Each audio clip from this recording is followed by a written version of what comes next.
The senior man, the overall boss.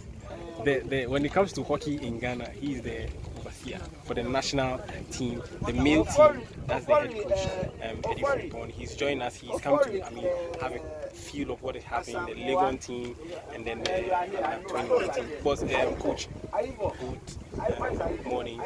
Good morning. And how are you? Good morning. And what do you make of, the two teams? Yeah, I think the two teams are playing well, especially from the Astro to grass, and with the way they are playing and enthusiasm is high. I think it's still positive signs for Ghana hockey. We only have to try as much as possible to keep on working as a group and see how best we can put Ghana hockey on the way. If you look at the two teams, you look at these young players, Ghana 21, do you think that we have a future for hockey? Yes, we have a future for hockey. Not just these two teams. I've seen other teams play. I've seen the enthusiasm in which they play. We only need to have a plan as a country. And I've talked to the technical director. What we're trying to do now is to try and scale more players in age categories. And then we can easily click and see who should be promoted to which level at every point in time. So we are now going to put up a 4-year plan to see how best we can get Ghana to qualify for the next Olympics. First time hearing this, there's going to be a 4-year plan for the development of hockey when it comes to youth into the seniors. Now, you are the head coach of the national team. The national team hasn't been heard of in a long time. Let us be convinced what is happening.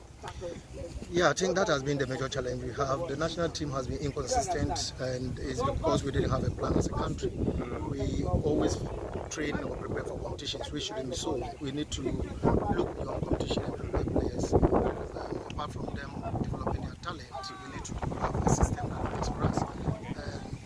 We've put down so many things down. We're going to run a series of coaching clinics under Hockey Farm Sports, which I'm the CEO for Africa, and the Ghana Hockey Association.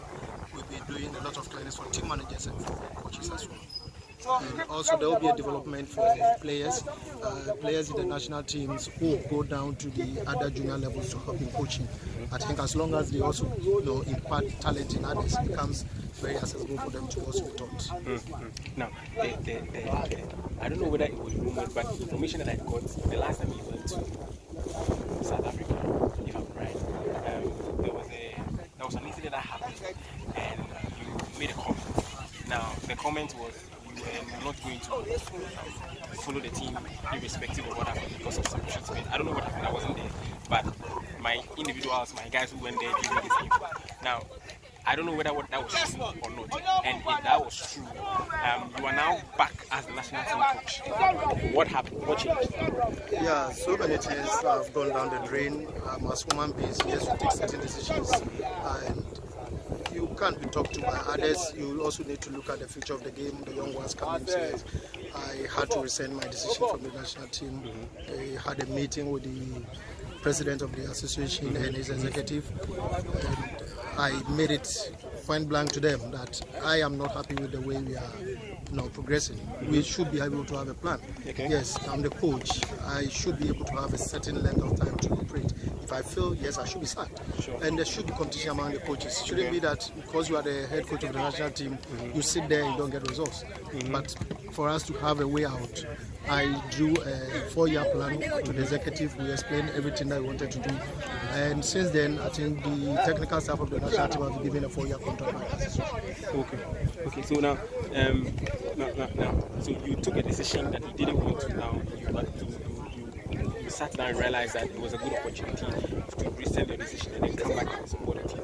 Now, after the rescinding, after you've come back, looking at our preparation towards next year, we have barely 6 months to prepare for an event that would host other nations that are very strong when it comes to hockey and are seriously preparing.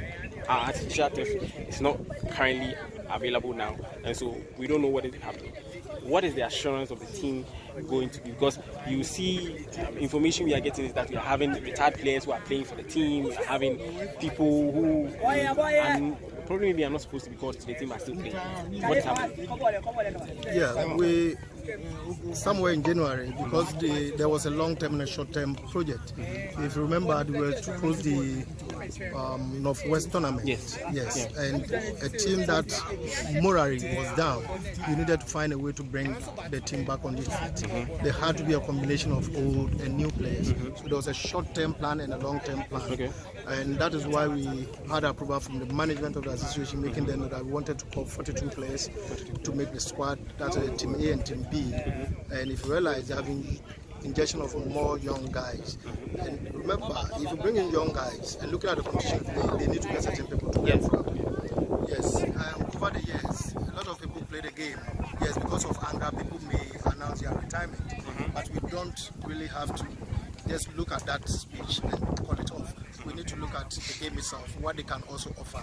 Because there are players who have played to a certain level, can come back into the game to help either as a coach or as a technical official.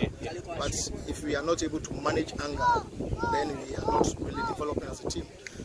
I don't see any player in the national team who is not capable of playing. I know the likes of Salia and Elikem announced their retirement. Yes. And then you ask yourself, how would Salia, how would Elikem? They announced it because of certain grief. Yes.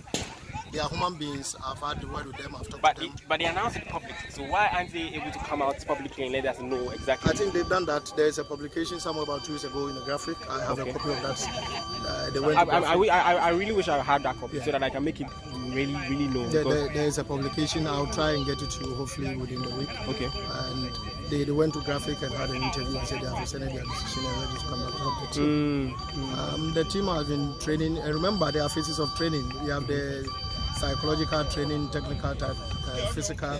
We started with normal training on the floor. When the turf was taken, we decided to go to the classroom.